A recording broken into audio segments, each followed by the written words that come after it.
सियावर रामचंद्र की, सियावर रामचंद्र की। बहुत बहुत धन्यवाद। हमारे उत्तर प्रदेश के कर्मठ एवं यशस्वी माननीय मुख्यमंत्री श्री योगी आदित्यनाथ जी और राम जन्मभूमि तीर्थ सेवा ट्रस्ट के अध्यक्ष जो मौजूद नहीं हैं, उनकी अनुपस्थिति में भी मैं उनके प्रति सम्मान के व्यक्त करता हूं। पूज्य नृत्य गोपाल दास जी महाराज, श्री राम जन्मभूमि तीर्थ क्षेत्र ट्रस्ट के महासचिव आदरणीय चंपत राय जी, श्री राम मंदिर निर्माण समिति के अध्यक्ष श्री नृपेंद्र जी मिश्र, श्री राम जन्मभूमि तीर्थ क्षेत्र ट्रस्ट के सदस्य डॉक्टर अनिल जी मिश्र, श्री देवेंद्र दास जी,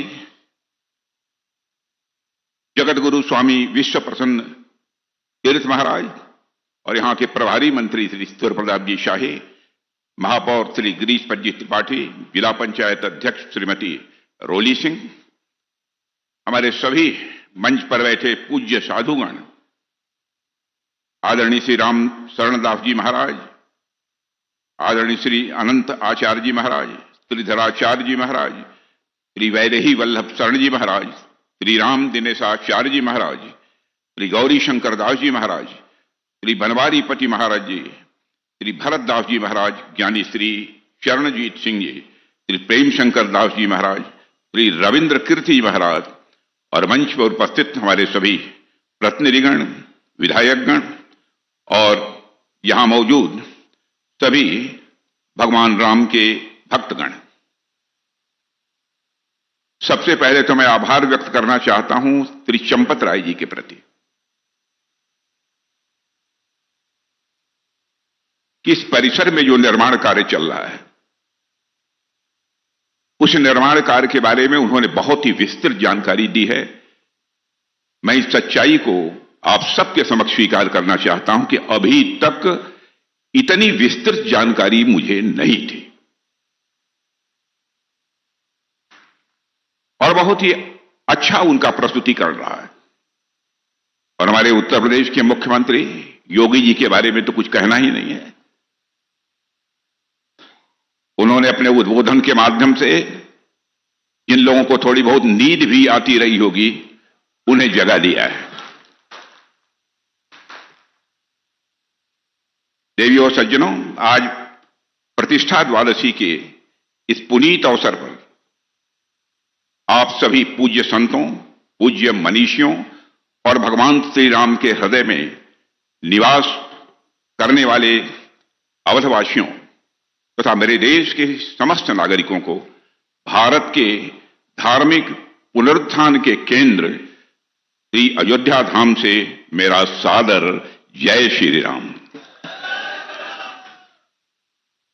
बहनों और भाइयों, आज इस पावन भूमि पर आकर सचमुच मैं बहुत ही भावुक हूं और अभिभूत हूं। मुझे कहना हो तो एक वाक्य में यही कह सकता हूं, नाथ आज मैं काह न पावा। हे परमात्मा, जो मुझे मिलना चाहिए था जीवन में, मैं समझता हूं कि आज यह दर्शन करने के बाद मुझे अपने जीवन में मिल गया है। आज मुझे क्या नहीं मिल गया, यह दिन पाकर मैं मानता हूं कि सब कुछ मुझे मिल गया। ऐसा लग रहा है जैसे मेरे राघवेंद्र सरकार ने स्वयं इस दिन के लिए मुझे चुना था, इसलिए मुझे यहां आने का अवसर प्राप्त हुआ है। साथियों, आज से 2 वर्ष पूर्व हमारे प्रभु श्री राम सदियों की प्रतीक्षा के उपरांत अपने दिव्य मंदिर में विराजमान हुए हैं। अपनी अद्भुत और तेजस्वी छवि के साथ वे आज केवल अयोध्या ही नहीं, अपितु संपूर्ण विश्व को वह कीर्ति प्रदान कर रहे हैं।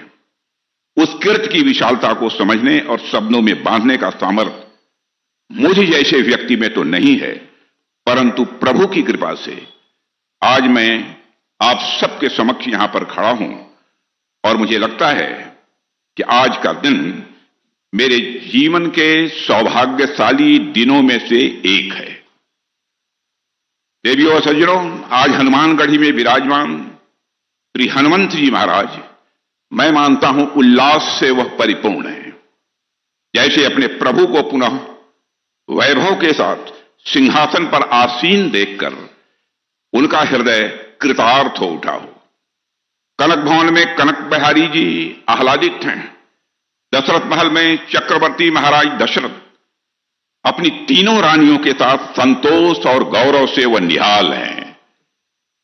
आज पतित पावनी माता वात्सल्य भरकर वह बह रही हैं, जैसे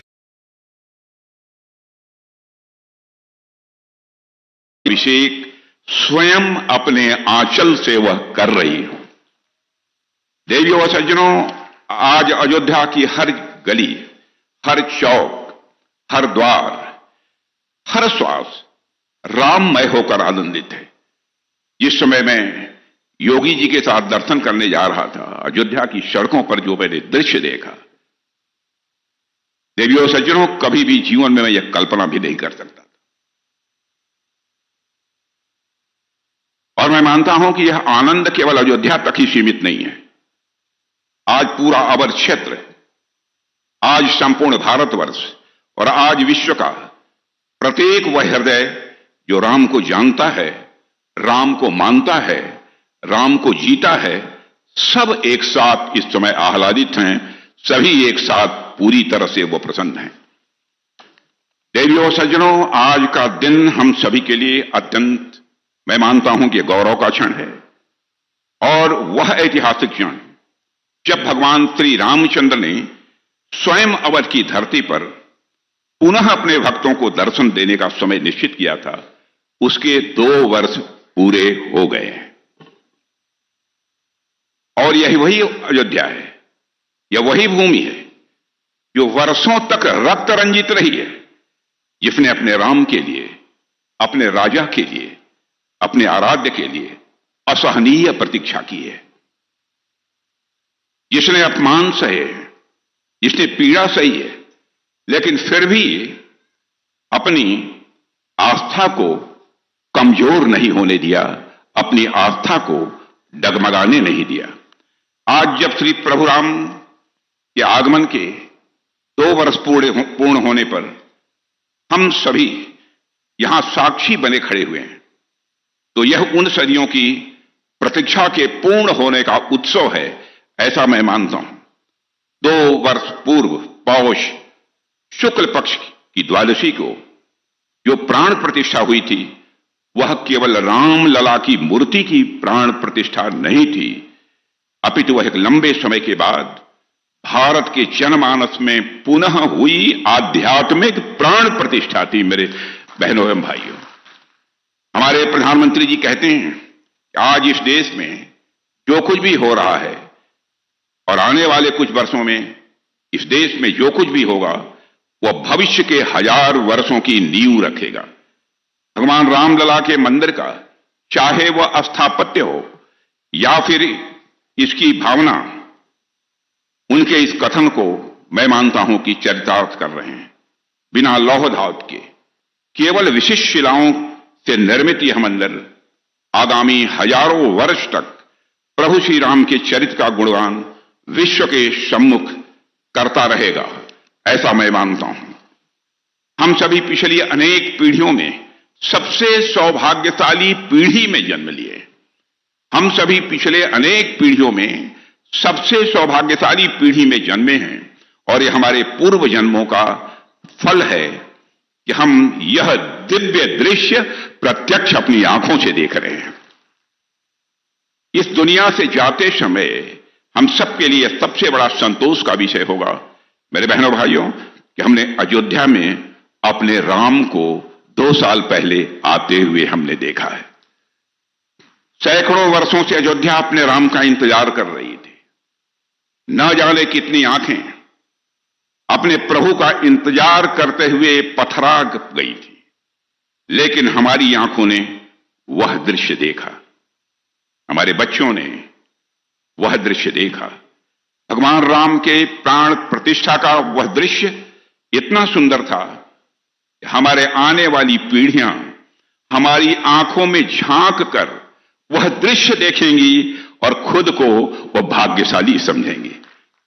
देखने वालों की आंखों में झांक कर आने वाली पीढ़ियां देखेंगी भगवान राम को और वह अपने को भाग्यशाली समझेंगी।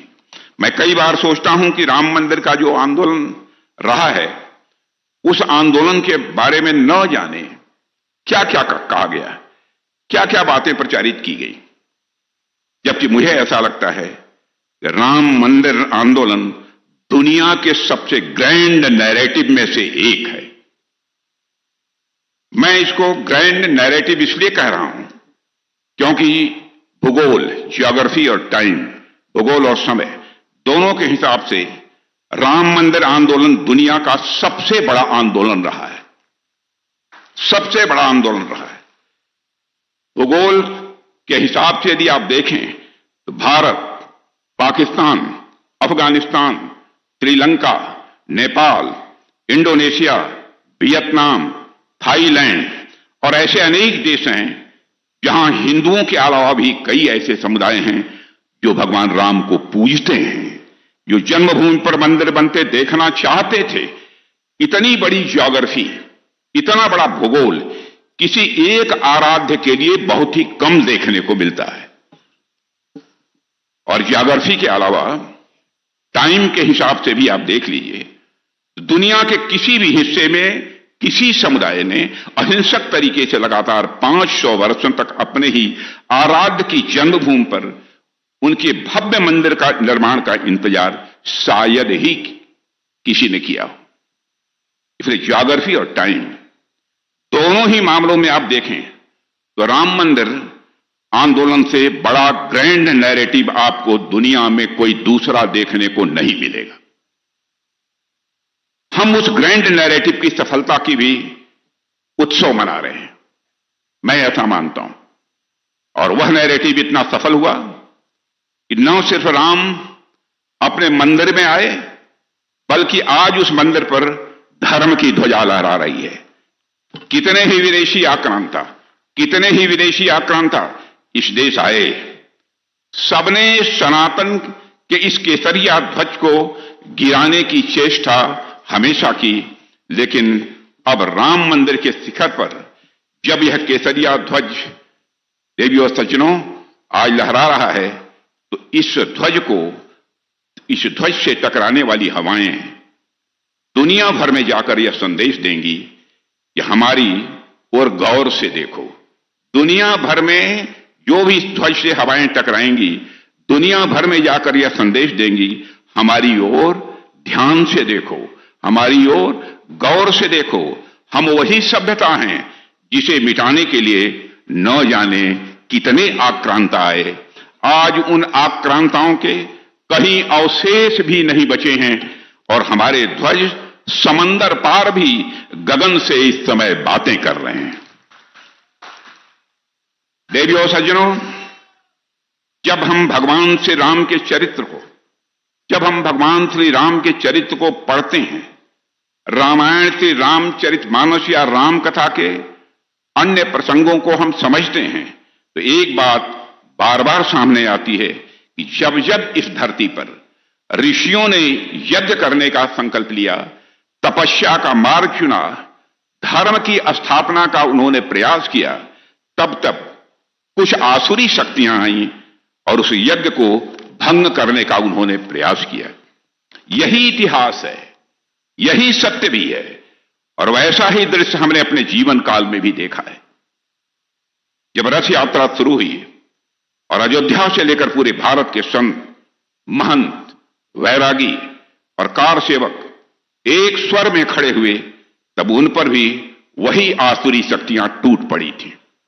मैं खुद भी उन तमाम घटनाओं का साक्षी रहा हूं और मैं अपने को भाग्यशाली मानता हूं कि जिस समय ढांचा यहां गिरा था, उसके बाद पहला जो सत्याग्रह का आंदोलन प्रारंभ हुआ था, उसमें युवा मोर्चे का मैं राष्ट्रीय अध्यक्ष था।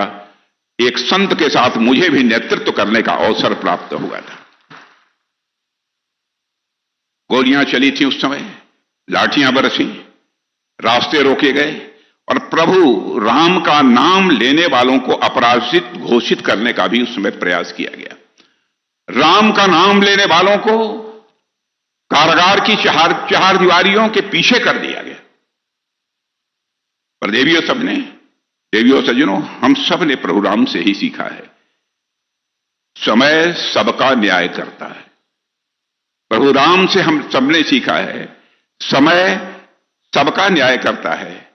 जिसने राम का साथ दिया, जिसने राम राज्य का साथ दिया, जिसने अयोध्या और अवध के विकास का साथ दिया, वह आज प्रभु की कृपा से निरंतर इस राष्ट्र की सेवा में लगा हुआ है।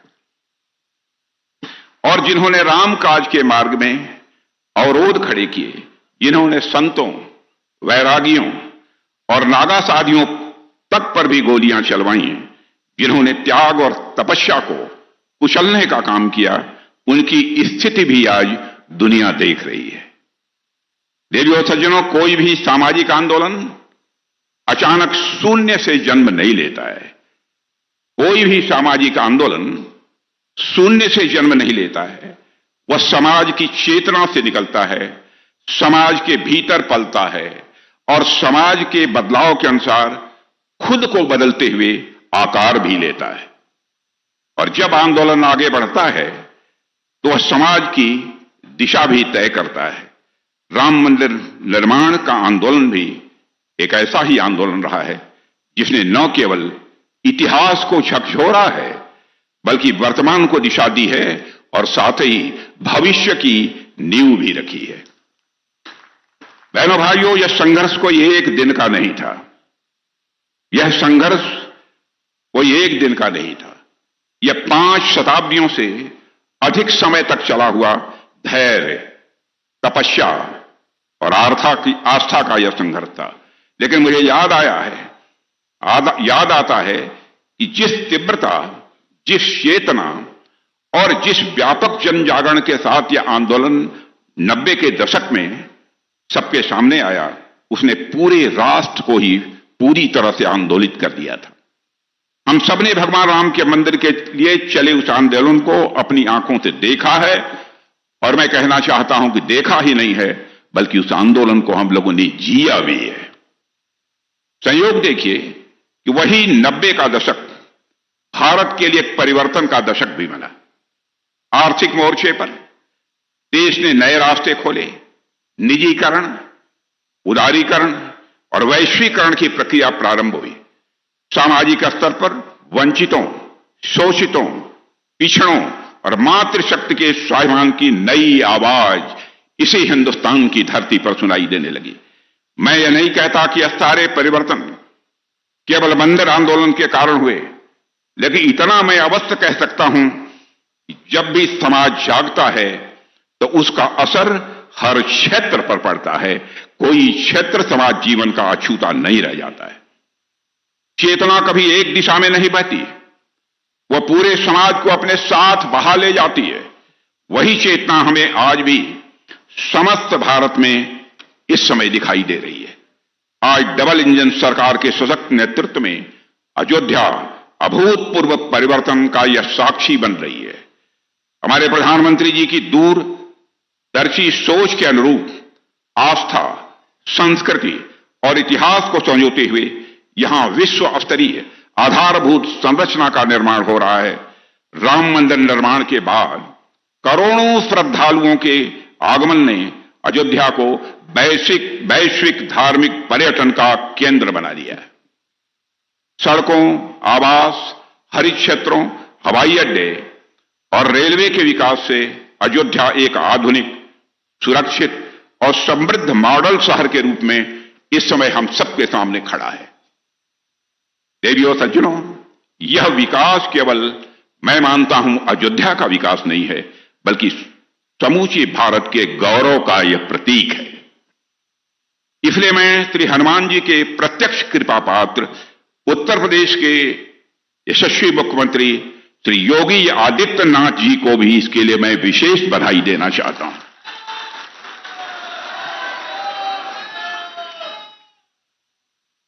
देवियों सज्जनों, भारतीय परंपरा में धर्म को किसी संकीर्ण आस्था या कर्मकांड तक सीमित नहीं किया गया है। भारतीय परंपरा में धर्म को किसी संकीर्ण आस्था या कर्मकांड तक सीमित नहीं किया गया है, बल्कि उसे जीवन की संपूर्ण व्यवस्था के रूप में देखा गया है।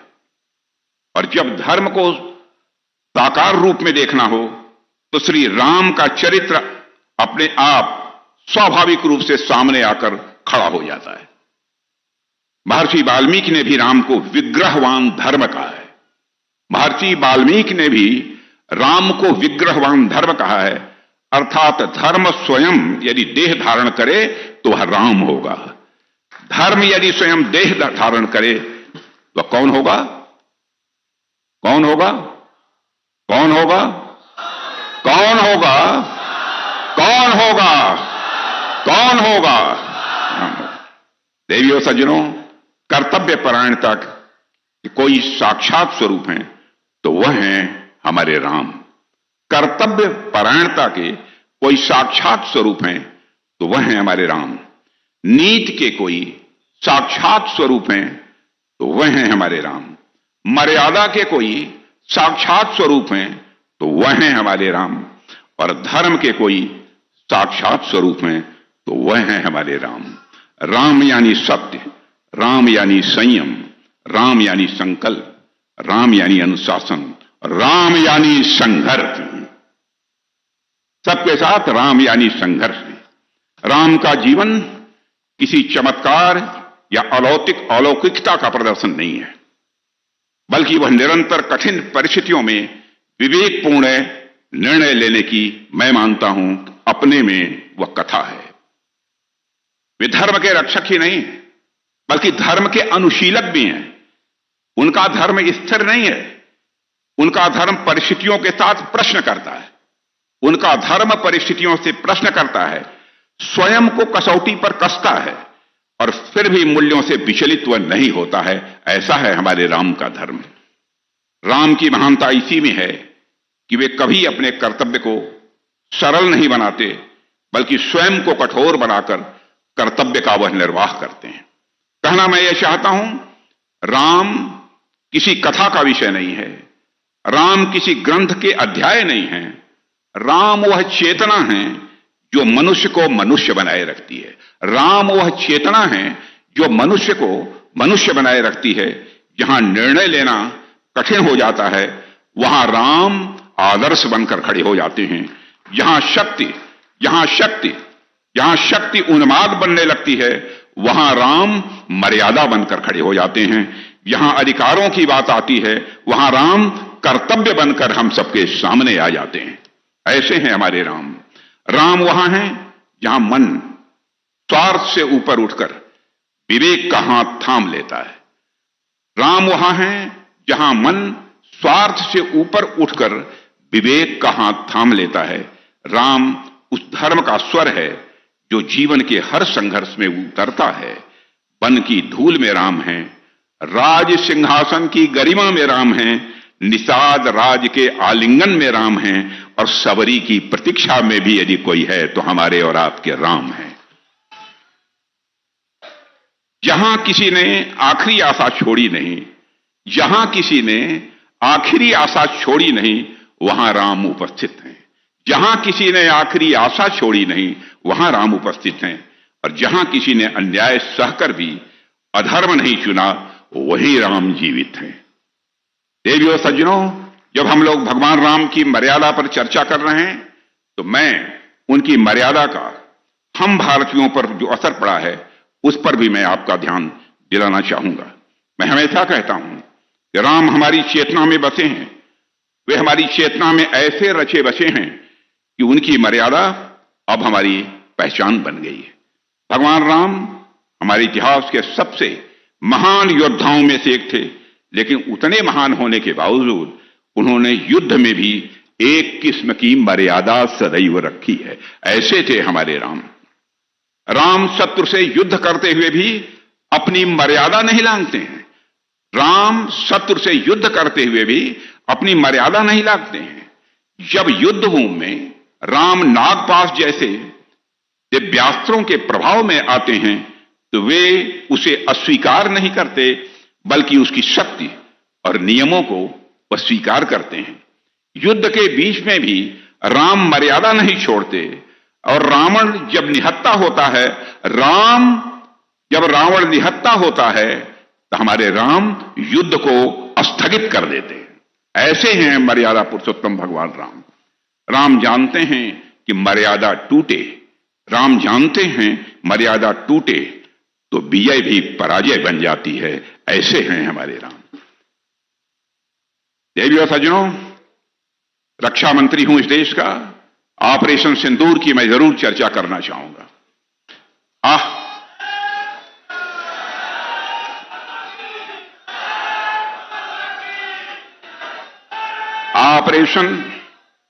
ऑपरेशन सिंदूर के दौरान भारत ने भी भगवान राम की इसी मर्यादा का पालन किया है।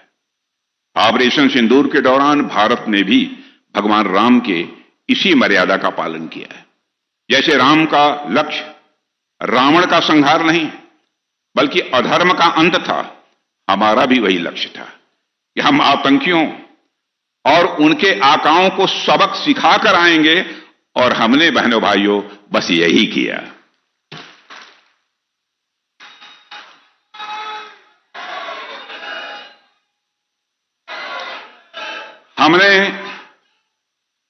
हमने अंधाधुन प्रतिक्रिया नहीं दी, बल्कि सीमित, नियंत्रित और उद्देश्यपूर्ण कार्रवाई की।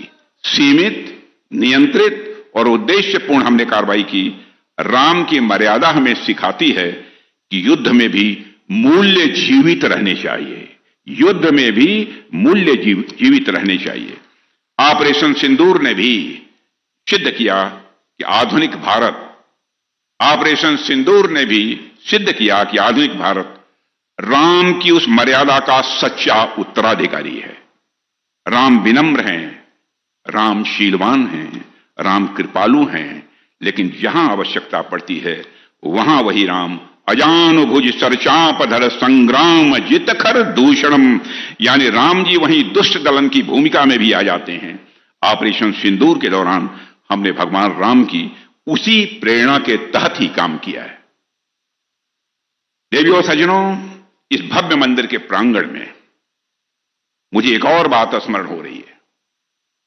अयोध्या में आज माता शबरी मंदिर, निषाद राज मंदिर, सुग्रीव मंदिर, वाल्मीकि मंदिर जैसे अनेक मंदिर न केवल दिव्यता के बल्कि सर्व समावेशिता के एक प्रत्यक्ष उदाहरण के रूप में हमारे सम्मुख विद्यमान हैं। जो सामाजिक समरसता हम श्री राम जी के जीवन में देखते हैं, वही समरसता आज हमें श्री राम जी के मंदिर के प्रांगण में भी देखने को मिल रही है।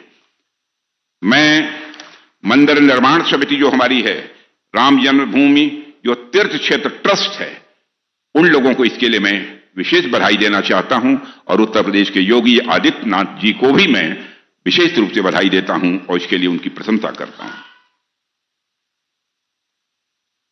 देवी और सज्जनों, इसके अलावा जहां भी प्रभु राम का जिक्र आता है, वहां माता सीता का भी जिक्र स्वाभाविक रूप से आता ही है। आप लोग अवगत होंगे कि इस मंदिर के अतिरिक्त माता जानकी के जन्म स्थान सीतामढ़ी के पुनौरा धाम को भी भव्य बनाने के लिए हमारी सरकार लगातार प्रयासरत है, और प्रधानमंत्री जी ने इसकी घोषणा की थी बिहार में जाकर, और स्वयं बराबर इसके निर्माण कार्य के बारे में हमारे प्रधानमंत्री जी पूछताछ करते ही रहते हैं। वैसे तो मेरी इच्छा है सरस्वती मेरी जिह्वा पर कृपा करें और मैं ऐसे ही घंटों तक प्रभु के बारे में बखान करता रहूं, बोलता रहूं, लेकिन जैसा कि गोस्वामी तुलसीदास जी ने लिखा है, करण चहूं रघुपुत्र गुण गाहा, करण चहूं रघुपति गुण गाहा, लघु मति मोरी चरित अवगाहा। यानी मैं श्री रघुनाथ जी के गुणों का वर्णन तो करना चाहता हूं, लेकिन एक तरफ तो उनका चरित्र इतना अथक है, अथाह है, और दूसरी तरफ मैं अपनी लघुमति से उनका क्या ही वर्णन कर पाऊंगा। भाव इतने विशाल हैं कि वाणी उनका भार नहीं उठा पाएगी, पर यही तो राम की विशेषता है, पर यही तो राम की विशेषता है। हर बार लगता है कि इतना कुछ कह दिया उनके बारे में, और फिर लगता है कभी कुछ भी नहीं कहा। इसलिए आज और कुछ न कहते हुए मैं अपनी आंखों से इन दृश्यों को और अपने मस्तिष्क में इन स्मृतियों को संजो ले जाना चाहता हूं। और मैं आप सभी पूज्य संत जो मंच पर बैठे हुए हैं उनकी उपस्थिति में ईश्वर से यह मैं प्रार्थना करता हूं, यावत चंद्र दिवाकरो, यानी जब तक सृष्टि में सूर्य और चंद्र विराजमान रहें, युगों युगों तक इस मंदिर की धर्म ध्वजा यों ही लहराती रहे। मैं प्रभु श्री राम से प्रार्थना करता हूं, मैं प्रभु श्री राम से प्रार्थना करता हूं कि उनकी कृपा हम सब पर समान रूप से बरसे और वे सबका कल्याण करें, विश्व को वह शांति दें, मानवता को वह करुणा दें और समाज को मर्यादा का वह मार्ग दिखाएं। और इसी कामना के साथ आप सभी भक्तजनों और समस्त देशवासियों को इस दिव्य अवसर पर हृदय से नमन करते हुए मैं अपनी वाणी को विराम देता हूं। आप सबको बहुत बहुत धन्यवाद। बोलिए मर्यादा पुरुषोत्तम भगवान रामचंद्र की, सियावर रामचंद्र की, सियावर रामचंद्र की। बहुत बहुत धन्यवाद। धन्यवाद समर्पण के लिए न्यासी डॉक्टर अनिल मिश्रा जी से निवेदन करता हूं। जय श्री राम, जय श्री राम। बंधु, प्रतिष्ठा द्वादशी के इस द्वितीय वर्ष के समारोह में अभी हम भारत के रक्षा मंत्री मान्यवर श्री राजनाथ जी का उद्बोधन सुन रहे थे। आपने इस खबर को सुना। आप अपनी राय कमेंट बॉक्स में जाकर जरूर रखें, जिससे आपकी प्रतिक्रिया देश के सामने आ सके। अभी तक आपने हमारे चैनल को सब्सक्राइब ना किया हो तो सब्सक्राइब बटन पर क्लिक करें, साथ ही बेल आइकन पर भी प्रेस करें, जिससे कि हमारी पढ़ने वाली प्रत्येक खबर का नया नोटिफिकेशन सबसे पहले आपको प्राप्त हो सके। मैं मुकेश कोरी आपसे फिर मिलूंगा एक नई सच्चाई के साथ। तब तक के लिए आपको नमस्कार। जय हिंद, जय भारत, जय संविधान, वंदे मातरम।